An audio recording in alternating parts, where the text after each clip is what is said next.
주님의 이름으로 문안드립니다. 김정한 목사입니다. 한 주 동안 다시 희망을 예언하라 라는 제목으로 우리 하나님의 말씀을 전하겠습니다.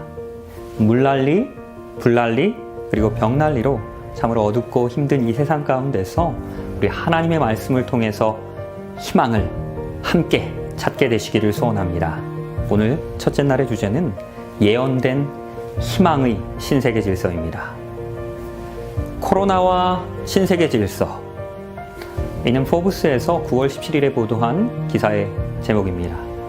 코로나로 인한 신세계 질서가 등장합니다. 블룸버그에서 7월 보도한 내용입니다. 코로나로 인하여 변화하게 될 세상의 정세에 대하여 많은 사람들은 관심을 가지고 있습니다. 이 1달러 지폐 뒷면 하단부에는 노브스 오르도 세룸이라는 라틴어 글귀가 새겨져 있습니다. 신세계 질서라는 뜻입니다. 여기에서 의미하는 신세계 질서가 무엇인지에 대하여는 많은 사람들이 서로 다른 이야기를 합니다. 어떤 이들은 코로나 이후에 이전과는 전혀 다른 새로운 세계의 질서가, 신세계 질서가 구조적으로 확립되게 될 것이다 라고 주장하기도 합니다. 그리고 어떤 사람들은 세계의 단일 정부가 생겨나게 되고 많은 것들이 감시받고 통제받는 세상에서 우리가 살게 될 것이다 라고 주장합니다. 이것들을 가리켜서 신세계 질서라고 말합니다. 이 예언 세미나를 통해서 코로나 이후에 있게 될 세상의 변화들 그리고 미래, 신세계 질서에 대해서 성경을 통해서 그 답을 함께 찾아보도록 하겠습니다. 혹시 이 음악의 제목을 아십니까? 역사상 가장 위대한 교향곡으로 꼽히는 베토벤의 교향곡 제3번 영웅입니다. 이 음악은 베토벤이 생각하던 자신의 영웅을 위하여 만들었습니다. 그러나 자신이 믿고 있던 그 영웅의 실체를 알게 되었을 때 그는 이 악보의 첫 장을 찢어버렸습니다. 이 음악은 세상에 나오지 못할 뻔하였습니다. 그 악보를 찢던 그날 그 사건을 통해서 우리는 하나님의 존재에 대한 답을 얻을 수 있습니다. 베토벤이 생각했던 그 영웅은 바로 나폴레옹이었습니다. 그리고 왼쪽에는 웰링턴 공작이 있습니다. 이 두 사람에게는 공통점이 아주 많습니다. 모두 1769년에 태어났습니다. 그리고 둘 다 섬에서 태어난 사람들이었습니다. 둘 다 모두 어릴 적 아버지를 잃습니다. 둘 모두 4명의 형제들과 3명의 누이들이 있었습니다. 둘 다 모두 한 같은 시간에 프랑스의 군사학교를 다녔습니다. 둘 다 모두 하도 뛰어난 군인들이었기 때문에 하루 만에 중령이 되었습니다. 둘 다 모두 수학자입니다. 그리고 두 사람 모두 대규모 군대의 아주 위대한, 역사상 가장 위대한 사령관들이 되었습니다. 이 둘이 이끄는 영국군과 프랑스군이 1815년 6월에 워털루에서 일전을 벌이게 됩니다. 물론 여러분들이 아시는 것처럼 웰링턴 공작이 승리합니다. 그리고 나폴레옹은 패배합니다. 여러분들께 오늘 드리고 싶은 질문은 이것입니다. 왜, 무엇 때문에 나폴레옹이 패배했습니까? 역사학자들이 제시하는 많은 학설들이 있습니다. 전장의 지형이 웰링턴 공작에게 더 유리했다라고 이야기하는 사람도 있고요. 그리고 어떤 이들은 나폴레옹의 군대가 긴 전쟁의 여정으로 인하여 피곤해서 지쳐서 패배했다라고 주장하기도 합니다. 하지만 모든 객관적인 전력은 나폴레옹의 군대가 훨씬 우위에 있었습니다. 그렇다면 이 나폴레옹이 몰락한, 패배한 진짜 이유는 무엇입니까? 그리고 왜 베토벤은 그의 최고의 교향곡이었던 이 3번 교향곡을 찢어버렸습니까? 이러한 역사적인 사건들을 통해서 우리는 하나님의 존재를 확신할 수 있습니까? 오늘 우리는 그 답을 2600년 전 역사 속에 등장하는 바벨론 왕 느부갓네살의 꿈에서 찾을 수 있습니다. 그의 침실에서 향후 수천 년의 세계 역사를 결정할 만한 사건이 발생하게 됩니다. 느부갓네살이 다스린 지 2년이 되는 해에 그 왕 느부갓네살이 꿈을 꿉니다. 그로 말미암아 마음이 번민하여 잠을 이루지 못하는 것입니다. 그것은 꿈이었습니다. 악몽이었습니다. 한밤중에 깨어나게 됩니다. 가슴이 뛰고 있습니다. 이마에는 땀방울이 흘러내리고 있습니다. 세상을 호령하던 최강국의 왕이 그 꿈으로 인하여 겁에 질린 것입니다. 죽음을 두려워하지 않는 사람입니다. 그런데 그를 두렵게 한 것은 그 꿈의 내용입니다. 그러나 정작 더 두려운 것은 그 꿈의 내용이 무엇이었는지조차도 생각나지 않는 것입니다. 한밤중이었지만 그 즉시로 그 꿈을 해석할 수 있는 현자들을 소집합니다.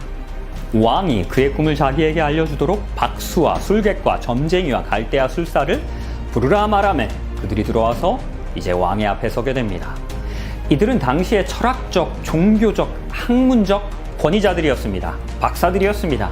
그러나 그들은 이 꿈이 무엇인지조차도 알 수가 없었던 것입니다. 그러자 이 왕은 불같이 화를 냅니다. 이때 우여곡절 끝에 이 소식을 들은 다니엘이 왕을 뵙기를 정합니다. 다니엘이 왕 앞에 대답하여 이르되 왕이 물으신 바 은밀한 것은 지혜자나 술객이나 박수나 점쟁이가 능히 왕께 보일 수 없습니다. 오직 은밀한 것을 나타내시는 이는 누구입니까? 하늘에 계신 하나님입니다. 여기에 오늘 저녁 여러분들께 드렸던 바로 그 질문에 대한 첫 번째 해답이 있습니다. 하늘의 하나님께서 정말로 계십니까? 다니엘은 확신을 가지고 답변합니다. 네, 그렇습니다. 하늘에 하나님이 계십니다. 그 하나님이 왕의 꿈을 알게 하실 것입니다. 이 말씀에 주목하시기 바랍니다. 여러분이 하나님의 말씀을 아직까지 한 번도 들어본 적이 없을지도 모르겠습니다. 그러나 지금 이 시간 예상치 못한 방법으로 하나님께서는 여러분에게 말씀하실 수 있기 때문입니다. 그가 느부갓네살 왕에게 후일에 될 일을 후일입니다. 후일에 될 일을 알게 하셨나이다. 왕의 꿈은 곧 왕이 침상에서 머릿속으로 받은 환상은 이러합니다. 언제입니까? 후일입니다. 미래에 있게 될 일을, 후일에 있게 될 일을 그 왕에게 지금 보이고 계시는 것입니다. 왕이 한 큰 신상을 보았습니다. 그 신상이 왕의 앞에 섰습니다. 그리고 크고 광채가 매우 찬란합니다. 그 모양이 심히 두렵습니다. 그 우상의 머리는 순금이고 가슴과 두 팔은 은입니다. 배와 넓적다리는 노십니다. 그 종아리는 쇠입니다. 그 발은 얼마는 쇠고 얼마는 진흙입니다. 왕이 무엇을 봅니까? 거대한 신상이었습니다. 이 신상은 느부갓네살 왕 자신이 섬기던, 자신이 예배하던 바로 그 신상이었습니다. 머리는 무엇으로 만들어집니까? 금입니다. 그리고 가슴과 팔은 은입니다. 허벅지는 동입니다. 그리고 다리는 철로 만들어졌습니다. 그리고 그 발끝은 진흙과 쇠로 섞여져서 만들어졌습니다. 그리고 중요한 것은 이것입니다. 또 왕이 보신즉 손대지 아니한 돌이 나와서 신상의 쇠와 진흙의 발을 쳐서 부서뜨립니다. 자신의 신상이 부서진 것입니다. 그때 쇠와 진흙과 놋과 은과 금이 다 부서집니다. 그래서 여름에 타작마당의 겨와 같이 되어서 바람에 불려간 곳이 없습니다. 이 우상을 친 돌은 태산을 이루어서 온 세계에 가득하게 됩니다. 흥미로운 것은 이것입니다. 자신이 섬기고 경배하던 그 신상이 그 왕에게 나타납니다. 그리고 부서졌습니다. 모두가 다 숨을 죽이며 듣고 있었습니다. 이때 왕이 감탄합니다. 다니엘아, 바로 그것이다. 바로 그것이 내 꿈이었다. 그래, 이게 무슨 뜻이냔 말이냐. 이제 다니엘이 꿈을 해석합니다. 오늘 우리는 아주 중요한 성경의 해석 원리를 배워야 합니다. 성경을 올바르게 이해하기 위해서는 성경 스스로, 성경이 성경을 해석하도록 해야 합니다. 그러나 많은 사람들이 성경의 몇 구절만을 읽고 성급하게 결론을 내립니다. 이 다니엘서 2장을 읽고는 금, 은, 동철, 점점 가치가 떨어지네. 그럼 이 느부갓네살이 결국 망한다는 소리인가요? 라고 결론을 내립니다. 당연히 이것은 올바른 성경 해석법이 아닙니다. 끝까지 읽어야 합니다. 그리고 성경이 스스로 말하게 해야 합니다. 이 다음 절에는 다니엘이 이 꿈의 의미를 우리에게 알려주고 있습니다. 그 왕은 무엇입니까? 곧 금머리입니다. 이 금머리는 느부갓네살 왕의 바벨론이었습니다. 그는 기원전 605년부터 기원전 539년까지 세계를 통치하며 호령했습니다. 바벨론은 황금 왕국이었습니다. 선지자 이사야는 바벨론을 가리켜서 황금성이라고 묘사합니다. 부유한 나라였습니다. 이 바벨론은 학문적으로도 대단한 업적들을 남겼습니다. 천문학에 관한 수많은 연구와 기록들을 남겼습니다. 수학에서도 60진법을 세계 처음으로, 역사상 처음으로 사용한 나라였습니다. 오늘날 우리는 1부터 10까지를 세는 10진법을 사용합니다. 하지만 여전히 오늘날까지도 우리는 이 바벨론의 60진법을 사용하고 있습니다. 어디에서 그렇습니까? 바로 시간 계산입니다. 1분을 60초로 그리고 1시간을 60분으로 환산하는 이 계산법은, 이 60진법은 모두 2600년 전의 고대 바벨론에서 유래된 계산법입니다. 이 바벨론 성벽의 높이는 60m에 달했습니다. 그 넓이는 마차 2대가 2차선으로 다니기에도 충분했습니다. 성문은 견고한 청동으로 만들어졌고요. 그 성 내부에는 20년 동안이나 먹을 아주 충분한 음식이 비축되어 있었습니다. 유브라데스 강은 바벨론 성을 가로질러서 흐르고 있기 때문에 전혀 그 안에서도 물에 대한 걱정이 없습니다. 그러하기에 바벨론 성이 멸망한다는 것은 그 누구도 생각할 수 없었습니다. 바벨론은 세계 역사상 가장 위대한 제국 중 하나였습니다. 그러나 여기에서도 여전히 질문은 있습니다. 이 바벨론의 영화가 영원했습니까? 오늘날에도 여전히 이 바벨론이 세상을 지배하고 있습니까? 그렇지 않습니다. 바로 이것이 느부갓네살을 괴롭히던 그 꿈의 일부였던 것입니다. 이제 성경에 예언된 신세계 질서에 따라서 다음 왕국 은나라가 등장하게 됩니다.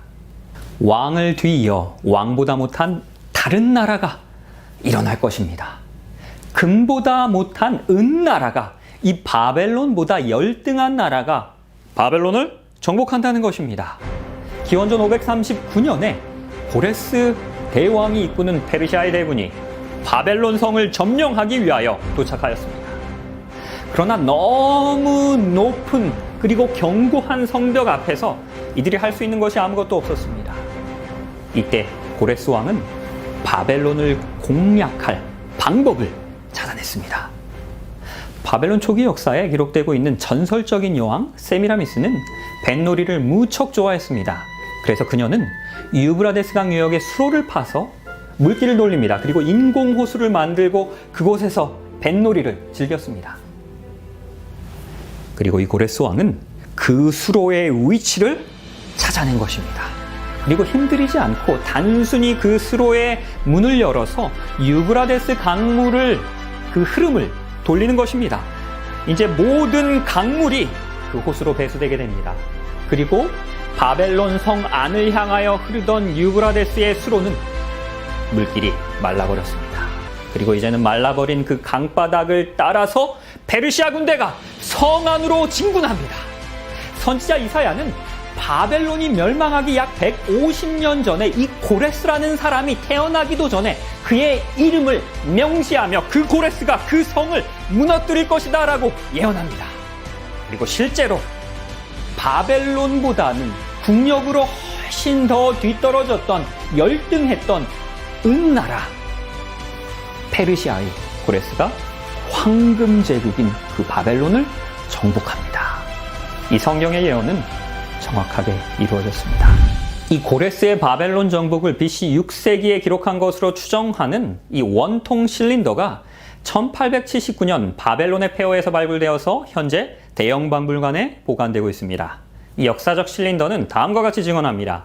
나는 고레스, 세상의 왕, 위대한 왕, 바벨론을 정복한 왕이다. 내가 바벨론에 개성 입성했을 때 나는 기쁨과 즐거움으로 나의 당당한 거처를 왕국으로 잡았다. 이 실린더는 성경의 예언이 그대로 역사적으로 성취되었음을 우리에게 증명합니다.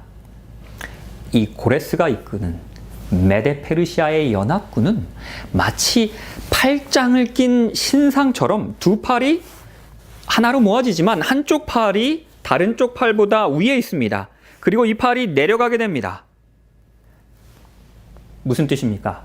이 두 연합군의 힘의 균형이 처음부터 끝까지 맞지 않다는 것입니다. 지도에서 보시는 것처럼 메대가 페르시아에 비해서 훨씬 더 큰 영토를 가지고 있었습니다. 더 강력한 국력이 있었지만 후에 이 메대가 쇠락하여 페르시아에 통합됩니다. 그러나 이 페르시아의 영화도 영원할 수는 없었습니다. 이제 성경에 예언된 대로 신세계 질서에 따라 다음 왕국 동나라가 등장합니다.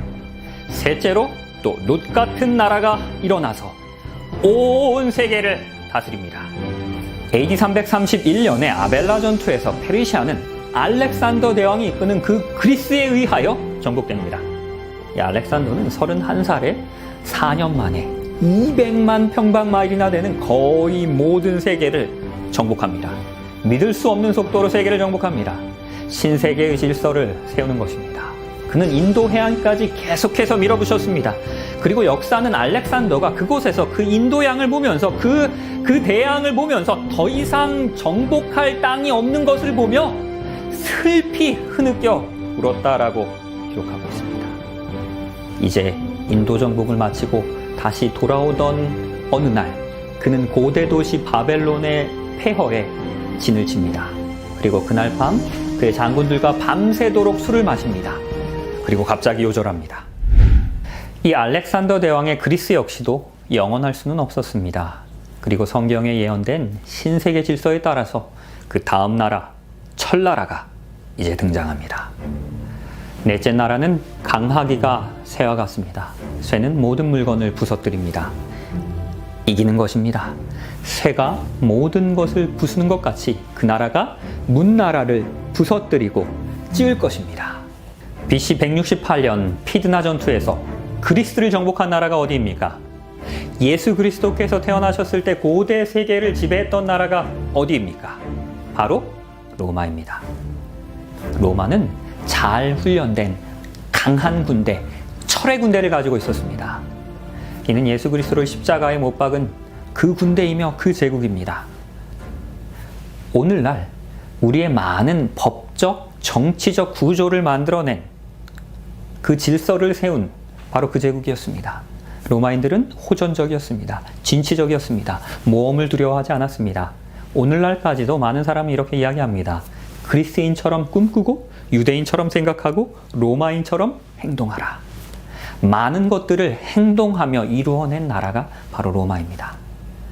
18세기 역사가 에드워드 기본은 로마의 역사를 다니엘서의 예언에 비추어서 다음과 같이 기록합니다. 그 나라들과 왕들을 나타내는 금과 은과 노새 우상들은 철의 제국 로마에 의해서 연속적으로 깨어져 갔다. 누군가 다니엘서를 읽고 있는 것 같지 않습니까?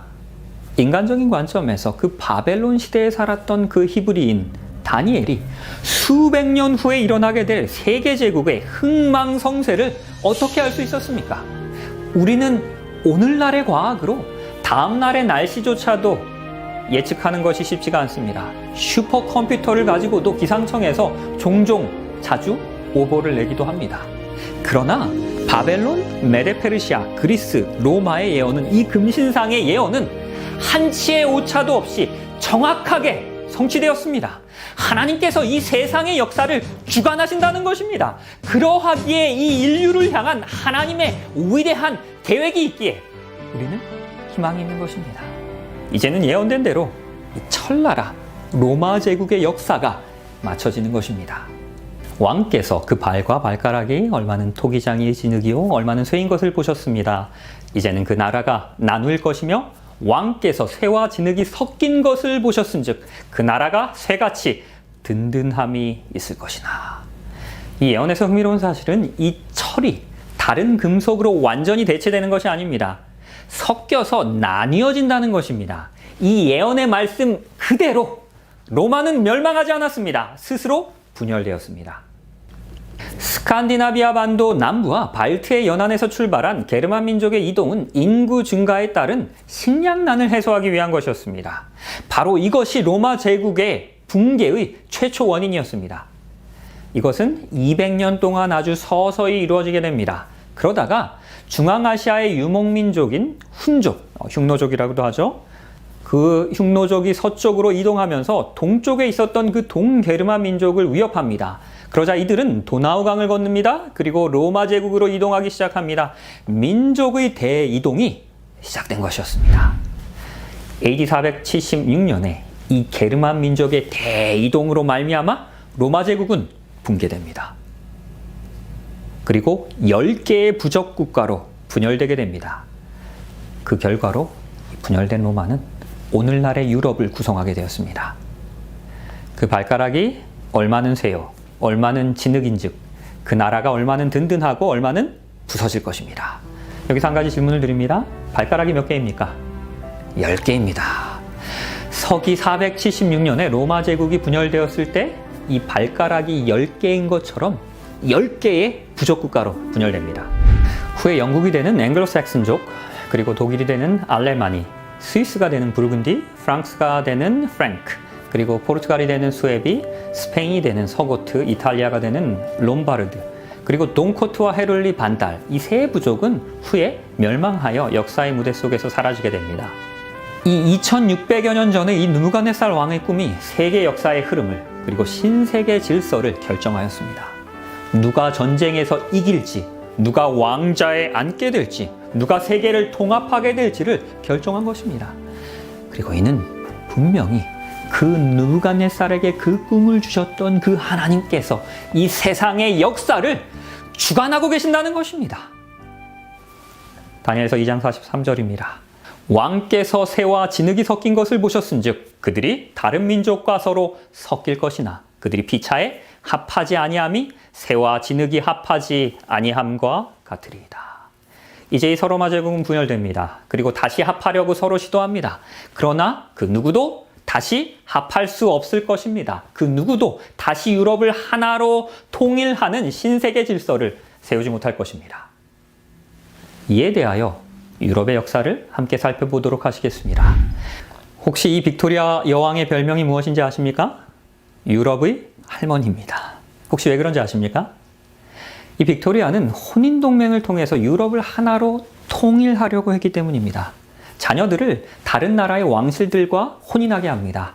국가 간 혼인을 너무 많이 해서 이 빅토리아 여왕이 되었을 때 거의 모든 유럽 국가들과 혈연 관계에 있었습니다. 문자 그대로 인간의 씨를 섞어서 합하려 한 것입니다. 그러나 그럼에도 불구하고 실패합니다. 실패의 원인이 무엇입니까? 하나님께서 합하지 않을 것이라고 이미 말씀하셨기 때문입니다. 혹시 이 음악을 기억하십니까? 베토벤의 영웅입니다.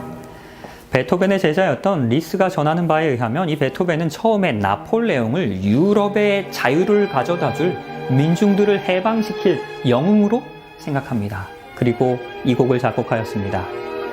이 교향곡의 제목을 나폴레옹의 성인 보나파르트라고 이름하였습니다. 그러나 이 나폴레옹이 스스로 왕이 되었다라는 소식을 들은 이 베토벤은 그 녀석도 결국 속물이었고요. 이 나폴레옹도 역시 자신의 야심을 만족시키기 위해서 민중의 권리를 짓밟고 그 누구보다도 더 지독한 폭군이 되겠군 이라고 말했다고 합니다.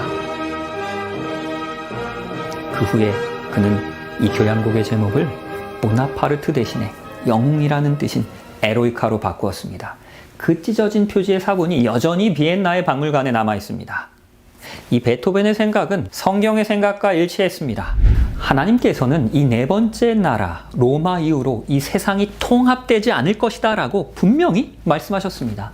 하지만 이 나폴레옹은 자신의 야심을 만족시키기 위하여 이 세상을 통합하려고 합니다. 정복하려고 합니다. 그리고 스스로 왕이 되었습니다. 그리고 이 베토벤이 예견한 바와 같이 그는 오만의 길을, 독선의 길을, 폭군의 길을 가게 됩니다. 교황이 이 나폴레옹을 유럽의 황제로 임명하려고 왕관을 씌우려고 할 때 그 교황의 손에서부터 그 면류관을, 그 왕관을 낚아챕니다. 그리고 본인 스스로 그 왕관을 썼습니다. 이 나폴레옹은 유럽 전체를 거의 정복할 뻔했습니다. 거의 통합하는 것처럼 보였습니다. 그러나 1815년 6월 18일에 오늘날의 벨기에 근방에서 벌어졌던 그 워털루 전투에서 웰링턴 공작과 마주하게 됩니다. 그리고 이 전투에서 그는 패하게 됩니다. 그리고 유배됩니다. 죽게 되었습니다. 사실 그의 군대는 모든 면에 있어서 이 웰링턴 공작의 영국 군대를 압도하였습니다. 나폴레옹은 역사상 가장 뛰어난 천재지휘관이었습니다. 거의 모든 유럽을 통일한 것처럼 보였습니다. 그러나 실패합니다. 왜 그렇습니까? 하나님께서 합하지 않을 것이라고 말씀하셨기 때문입니다. 20세기에 제1차 세계대전에서 독일의 왕 빌헬름 카이저가 전쟁에서 이기고 또 이기고 또 이겼습니다. 이제 유럽을 거의 통일할 것처럼 보였습니다. 이때 영국은 절망에 빠집니다. 그의 동맹국인 미국에 도움을 요청합니다. 미국은 유럽의 전쟁에 관여하고 싶지가 않았습니다. 그럼에도 불구하고 동맹국의 도움 요청 때문에 고심하는 중에 있었습니다. 이 소식을 들은 독일은 당황하게 됩니다. 그리고 전략적 계획을 세웠습니다. 멕시코와 동맹을 제안합니다. 멕시코에 필요한 모든 무기와 자원을 무상으로 공급할 것이니 이 미국을 공격해서 미국에게 빼앗긴 그 멕시코의 땅 다 되찾으라는 것입니다. 그래서 미국의 발을 그 멕시코 전쟁으로 묶어두라는 것입니다. 이때 이러한 내용을 담은 멕시코에 보내는 독일의 비밀 정보를 영국군들이 가로채서 해독합니다. 이를 치퍼만 정보라고 부릅니다. 해독된 독일과 멕시코의 미국 침공 계획을 담은 이 비밀 정보를 영국은 미국에 보냅니다. 이것을 본 미국의 윌슨 대통령은 화가 났습니다. 그리고 이 일을 계기로 미국은 1차 세계대전에 참전합니다. 거의 유럽을 제패할 것처럼 보였던 독일의 전세는 이 미국의 참전으로 인하여 급격하게 기울었습니다. 그리고 패배하였습니다. 영국은 어떻게 그 정보를 얻었을까요? 왜 독일은 이 전쟁에서 패배했습니까? 왜 미국은 참전했습니까? 1차 세계대전이 있기 약 2000년 전에 이미 하나님께서 합하지 않을 것이라 라고 말씀하셨기 때문입니다. 이때 패망한 이 카이저의 군대에 아돌프 히틀러라는 아주 젊은 군인이 있었습니다. 그는 이 패전의 수치를 통해서 참으로 많은 것을 배웁니다. 그러면서 그는 이렇게 다짐합니다.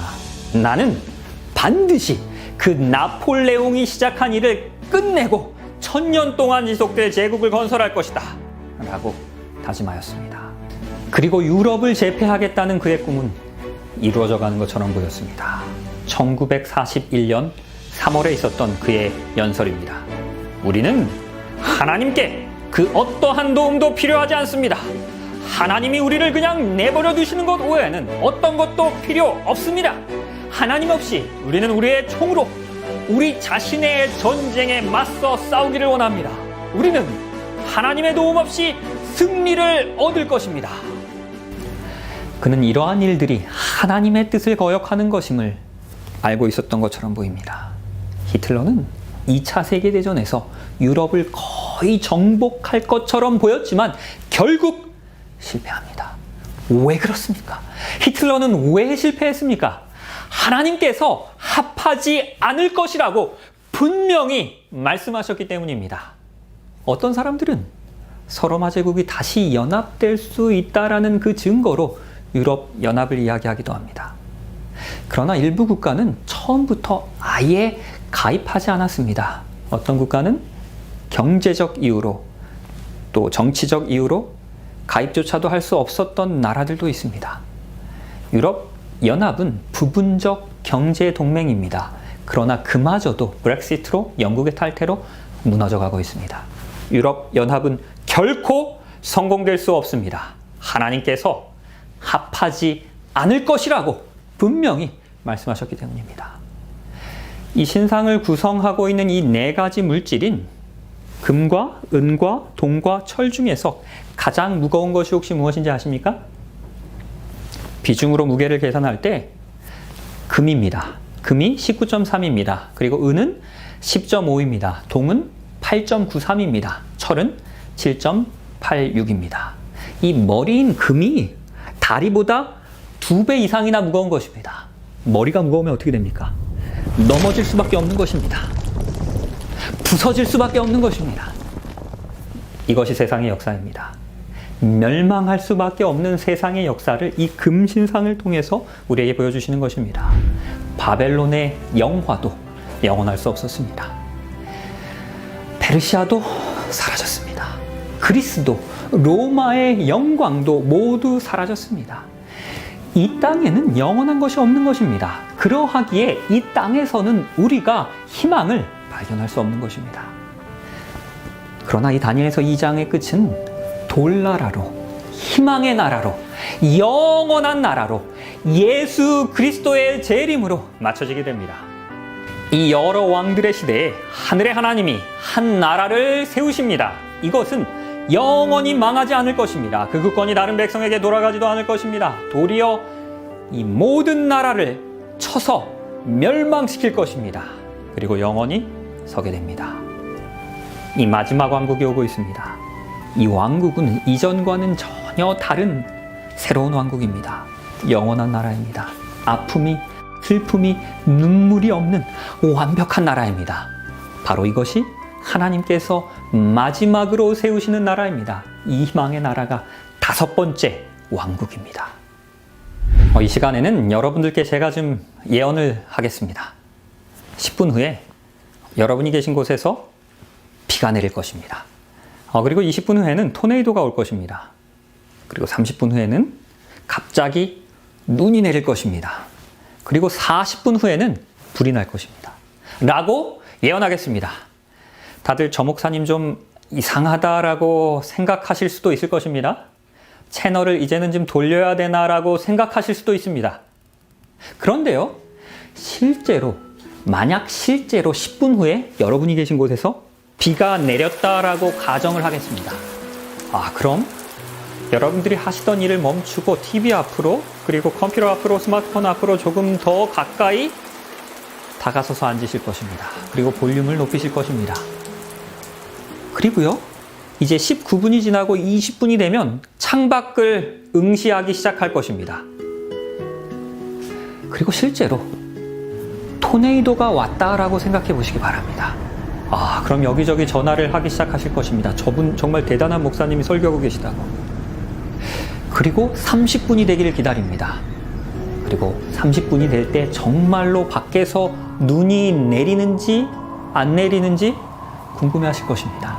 그리고 실제로 폭설이 내렸다라고 생각합시다. 그럼 이제 제가 무슨 말을 해도 여러분은 제 말을 절대적으로 신뢰하고 믿을 것입니다. 그리고 이제 40분이 되면 어떻게 됩니까? 불이 납니다. 무엇 해야 합니까? 피난 가야 합니다. 대피 가야 합니다. 빨리 짐 싸야 됩니다. 그리고 전화해야 됩니다. 소방서에 전화해서 우리 집에 불 날 것이니까 빨리 소방차 보내달라고 전화해야 됩니다.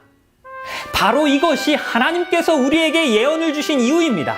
하나님께서 우리에게 금나라를, 은나라를, 동나라를, 철나라의 예언을 보여주셨을 때 그 예언이 역사의 시간표에서 말씀하신 그대로 하나하나 이루어질 때 마지막 나라, 희망의 나라, 예수 그리스도께서 세우시는 5번째 나라의 예언까지도 믿으라는 것입니다.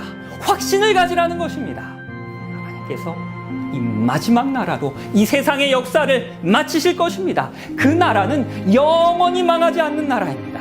하나님께서 세우시는 신세계의 질서입니다. 그곳에서는 더 이상 눈물도, 아픔도, 고통도, 이별도, 죽음도, 코로나 바이러스도 없는 나라입니다. 그 나라가 속히 임할 것입니다. 이것이 우리의 희망입니다. 예수 그리스도께서 우리의 희망인 것입니다. 이 5번째 나라가 우리의 희망입니다.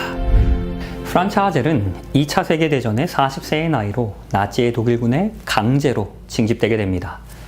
그러나 나는 의롭지 않은 전쟁에 참여하면서 이 불의한 피 흘리는 것 원하지 않는다라고 하며 병역을 거부합니다. 그리고 바로 군사재판에 회부됩니다. 종전 후 사형이 그에게 구형되었습니다.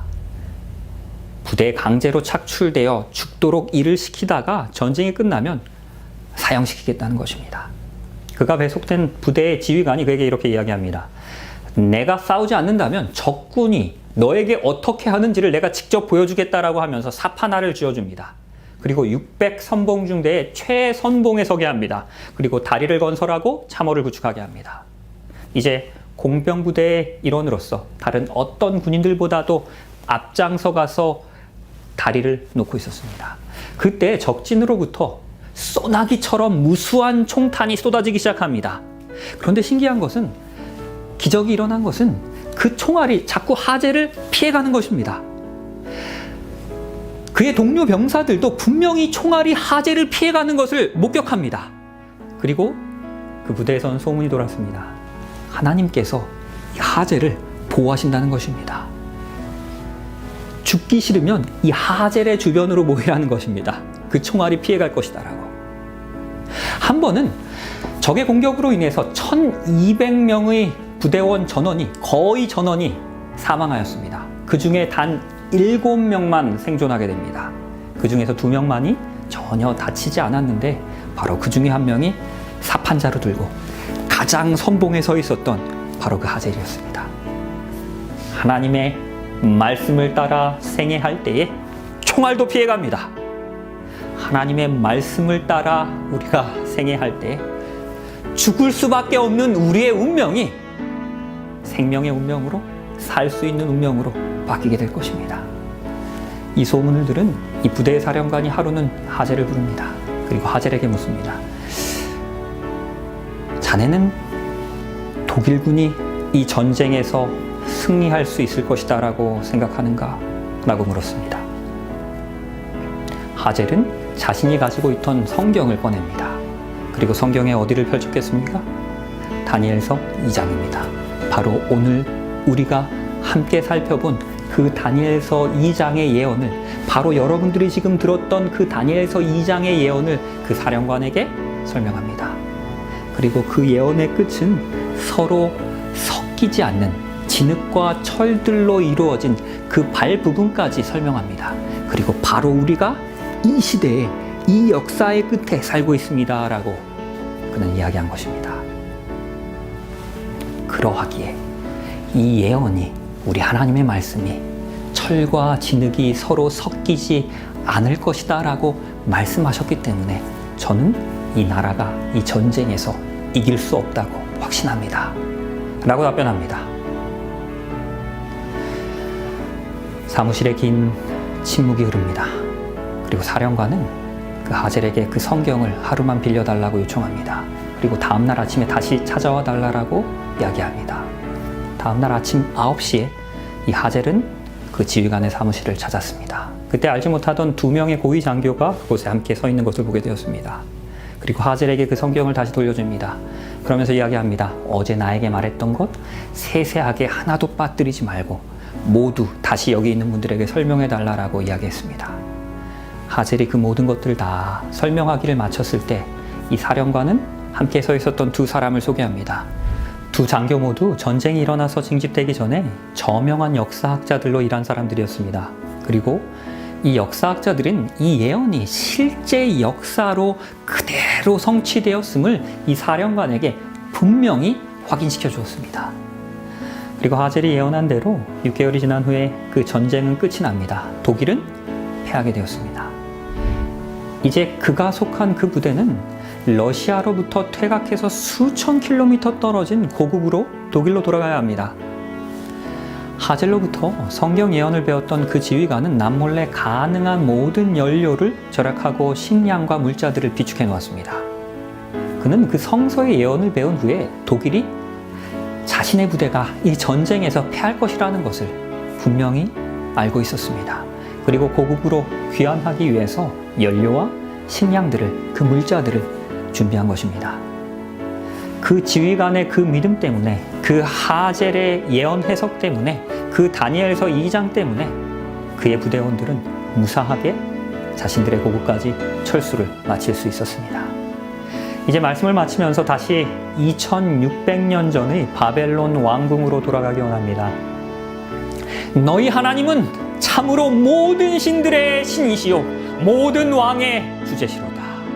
내가 능히 이 은밀한 것을 나타내었으니 내 하나님은 또 은밀한 것을 나타내는 이시로다. 이 느부갓네살 왕은 그 신상을 섬기던 그 우상 숭배자 예언을 통해서 하나님께서 참신이라는 것을 깨달았습니다. 간증합니다. 하나님은 참 신입니다. 이 간증이 우리 모두의 간증이 되기를 주님의 이름으로 축원합니다. 내가 지극히 높으신 이에게 감사하며 영생하시는 이를 찬양하고 경배하였나니 그 권세는 영원한 권세요 그 나라는 대대에 이르리로다. 이것은 더 놀라운 사실입니다. 내 하나님을 찬양합니다. 내 하나님을 예배합니다. 이제 그 우상 숭배자 느부갓네살이 하나님을 개인의 구주로 영접한 것입니다. 참 하나님을 깨달은 것입니다. 그 깨달음이 우리의 마음 가운데 있기를 주님의 이름으로 축원합니다. 그 우상 숭배자 느부갓네살을 변화시킨 그 진리의 말씀이 우리의 삶을 변화시키시고 희망으로 채워주시기를 주님의 이름으로 축원합니다. 그 우상 숭배자 느부갓네살이 영접했던 그 하나님, 오늘 이 시간 여러분의 마음의 구주로 영접하게 되시기를 다시 한번 주님의 이름으로 축원합니다. 그리하여 마지막 5번째 왕국 돌나라의 영광에 함께 참여하시게 되기를 주님의 이름으로 축원하며 오늘 이 시간을 마치도록 하겠습니다.